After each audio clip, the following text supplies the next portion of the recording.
Hey everybody, we're now going into our first week of February here, 1998. Hope you all enjoyed your holidays. Hopefully you guys, if you celebrate Christmas, had a good Christmas. If you celebrate Hanukkah or any of the others, hope you enjoyed those as well. Um, it's now time to start in February of 98, as I said. There'll be no Big Man Alliance today. All of us, me, Gummy, Bookworm, and Game, we have a band called Ashes of the Phoenix. We have a show next month, at the end of next month. By the way, if you're in the Sacramento, California area, let us know if you want to come see us perform. We can sell you tickets. Awesome. So hopefully you guys will join us next week for Big Man Alliance episode 3. We just didn't have time to record it this week with the holidays and with the everything going on. With the band and all that. So we will be back next week though with Big Man Alliance, but I'm gonna go ahead and record this episode here so you guys can still enjoy TEW as you all seem to do, though you never comment, so I don't know if you like it or not. Hopefully you guys are enjoying the show though. We do appreciate your comments, as I always say. We like to be able to get feedback to know what we're doing and what we can do better. Thank you, Owen, for having hilarious road stories today. And let's get on with the show for Raw's War. Let's see how we do this week. As a little recap, we did have the Royal Rumble a couple weeks ago. Owen Hart did win, so we'll be building towards WrestleMania with the big showdown between Owen Hart and Shawn Michaels. Kind of a retribution for the, Bret Hart got screwed angle, so we'll be playing that up and all that, so we'll see how that does. I'm going to throw in a quick match here in the pre-show to get some of my younger guys as well as the light heavyweights kind of get a little bit of a showing here. That way they can get some build up here. Heel. And then always remember, kids, when you play TEW, don't put openers and enhancement talents against each other without having a low mid card at least, or you will get dinged. People don't want to watch a bunch of no names, as they call them, wrestle each other, and always keep it below 8 minutes. And let's see how we do here. Jerry Lynn is going to be the winner. He's the highest up the card. Ooh, okay. There we go. So yeah, we building towards WrestleMania. We already have Owen versus Shawn will be the main event. We'll start seeing the card take shape here as we go and progress. Try to hopefully get some younger guys over and ready to go for that. No one predicted for the Royal Rumble, so no one gets the prize. But hopefully you guys will. The next contest I'll be running will be for WrestleMania to see who wins. I'll have the full card up on the forum beforehand, and I'll briefly touch on what it'll be before the week before, so maybe you guys can comment on that and see if you guys can win the contest for predictions. I hope you all are following the diary as I put it up as well. My just to shout out some of my favorite diaries. The Final Countdowns, of course, is WWF Golden Age and Beyond, as well as the sister diary to that, Richardo's NWA diary that's running at the same time. And the Final Countdown just put up a kind of a fantasy scenario from 1990 where Ricky Steamboat, instead of going to either company, he opens up the company Ring of Honor ahead of time, and he's posted a couple shows from that. He's just doing that as a side project. Don't worry, the Golden Age diary is not going away. I was a little scared at first. It's the diary I followed religiously since it debuted, and would hate for that to go away. I know he's had a couple issues here and there, but he's kept it going, and I like to support that as much as possible. I'd be writing the diary for this as well, but my writing skills and my time it's just not.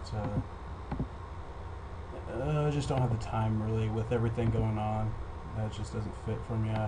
I apologize. I tried doing a little something different, but no one really showed interest. So I went with the video. It worked because we were just debuting the show at that time, and so hopefully you guys enjoy the videos.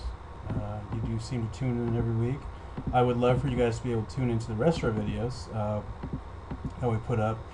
We really have fun playing board games every week. We post those every Monday. We just did a Star Pirate Flux combo, and next week we'll be doing Star Flux by itself.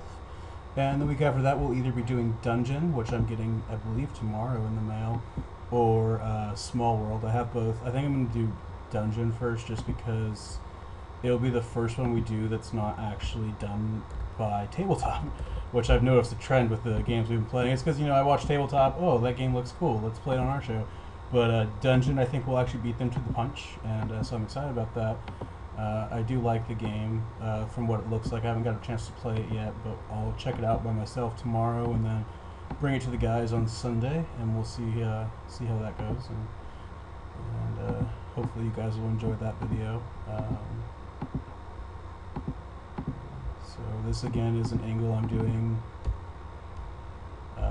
between me and Ahmed Johnson, mainly because I want the title. As Raven, I don't think he really cares about the fact that Ahmed Johnson is Ahmed Johnson. I think he just wants the title, so he's been interfering in those matches. And then, of course, we have our other Intercontinental titles storyline between Ken and The Rock. So let's pull Vader into that on Shamrock's side, and then The Rock will have Farouk, of course, since they are the nation. And give this one 15 minutes, and then we'll actually have this one be a draw. Script that, and then I don't think I've done many draws on here. Not everybody wants to. Sometimes it's kind of funny that people will refuse to do a draw, but then they'll accept a loss. So you see Vader's a bit unhappy because he's the only guy above upper mid card in this. So but we'll see how that works. I think it's because in the taking a straight loss in a tag team match, you can be like Ken Shamrock would have taken the fall instead of Vader, so it would have protected Vader a little bit. But them's the breaks, Vader. I love Vader, but by 98, he's reaching up there in years, and I can't really do much with him anymore. So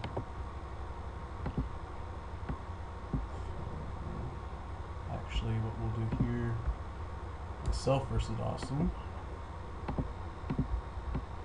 We'll just do a quick 10-minute match. Austin is actually going to win, but it's going to be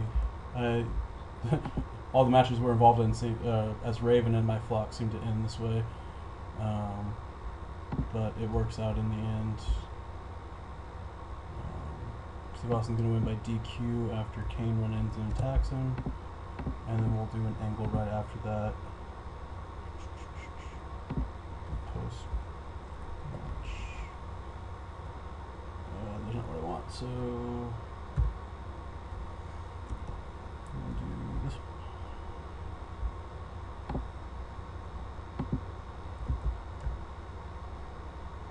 And it's myself and Kane with the Undertaker making the save there.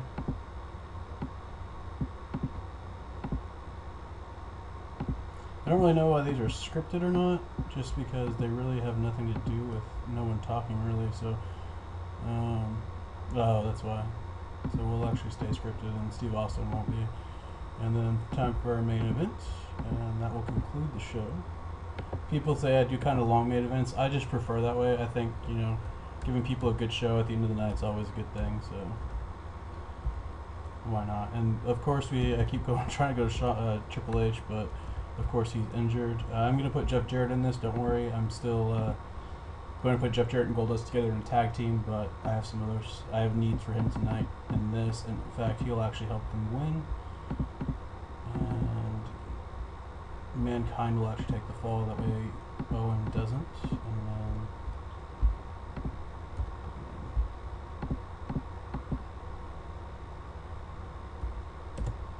again, people might say it's a lot of interference, but if you go back and watch, this was pretty much like how everything was ran at that time. So it's that Vince Russo booking, and as Raven, he might not have ran the shows the same way, but I think it builds better stories, and we were able to get 9 segments out of that. It's pretty good. Alright, so that's actually a pretty decent rating for the basically three jobbers and Jerry Lynn there, and Jerry Lynn picked up the win. hopefully we can get Owen Hart producing better angles here eventually. Build up heat as well on the storyline, so that's always good. No, it's actually better than what I thought it would be for that one. So, and then again, great chemistry between Van Damme and Daniels. That's good to know. Daniels did not do good on his gimmick though, so he's going to suffer for the next few months. We had the pool part brawl there. Michaels, of course, bringing it down with his drinking and drugs. That's good. I'm thinking at WrestleMania we'll do Raven versus Ahmed for the title finally, and then we'll do Kane and somebody else in my group versus Mankind and Undertaker. I won't ruin the surprise. Maybe I'll end the streak early. And again, we'll have the rematch between Rock and Shamrock for the title at WrestleMania. The February pay-per-view will be a lot of probably tags and everything, just as a build-up pay-per-view. It's still the In Your House. Nothing major will happen, but it will move some stories along, so that'll be good. Good match between me and Austin. That's good. Angle actually turned out pretty good. I don't know why I keep getting the very underwhelming. I guess because I'm not as over as everybody else, but that will finish at some point, so that's fine. And pretty decent main event. All right. And increase our popularity in 12 regions. So I hope you guys enjoyed the show, and I'll see you next time on 5 More Minutes Solo Booking with